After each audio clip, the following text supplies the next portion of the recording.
A sudden, severely corrosive acid rain swept through the land. Anyone exposed to the rain saw their skin quickly rot away. Even sturdy bridges couldn't withstand the acid's corrosion. Now, crowds of refugees were everywhere. A woman, accidentally pushed into the water during the chaos, had her hair instantly corroded away, leaving her bald. The excruciating pain drove her to swim desperately toward the shore. Yet, under such intense corrosion, she soon lost consciousness and sank to the riverbed. Her daughter on the bank tried to reach her, but was too far away to help. Helpless, she could only cry out, "Mom!" while watching her mother dissolve and be swept away. At first, people failed to grasp the gravity of the situation. Though official news reports frequently mentioned acid rain injuries occurring nationwide and urged citizens to stay indoors, ordinary people assumed the disaster was far removed from their lives. That day, Michal, on his way to work, suddenly noticed countless small holes appearing in the factory roof. The water pooled inside emitted a strong, corrosive odor. Sensing something was terribly wrong, he immediately called his wife, instructing her to drive over and pick him up. Together, they planned to head to the horse ranch to retrieve their daughter, who was training there. But on their way to fetch her, they found the road ahead blocked by police. Dark clouds gathered in the sky not far off, closing in on them at an alarming speed.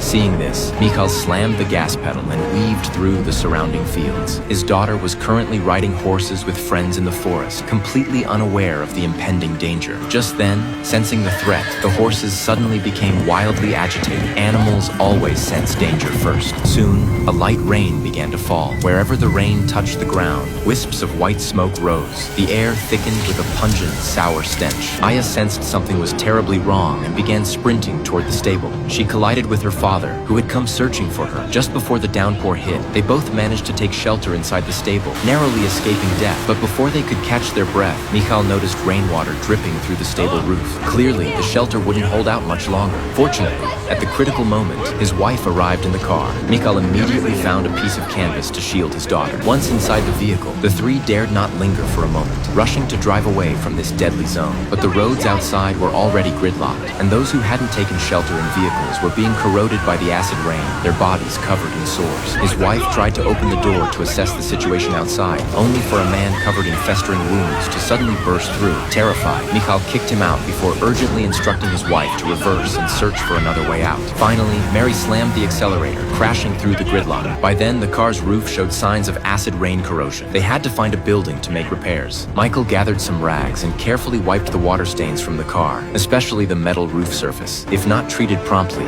it would soon be pitted and perforated by the acid rain. Once everything was ready, the Michal family resumed their escape journey. But their vehicle didn't get far before breaking down, unable to withstand the acid rain's corrosion. Fortunately, the downpour had stopped by then. As night fell, they had no choice but to abandon the car and continue on foot. The trio reached the nearest house seeking help, but after several calls went unanswered, it seemed the occupants had left. Thirsty after a day without water, Michal wanted to fetch some, but he wasn't sure if the source was contaminated, so he caught a stray cat to test the water. His daughter, seeing her father's actions, thought it too cruel and released the kitten. But when he saw the kitten again in the middle of the night, he found it bleeding to death, clearly indicating the water source had been contaminated.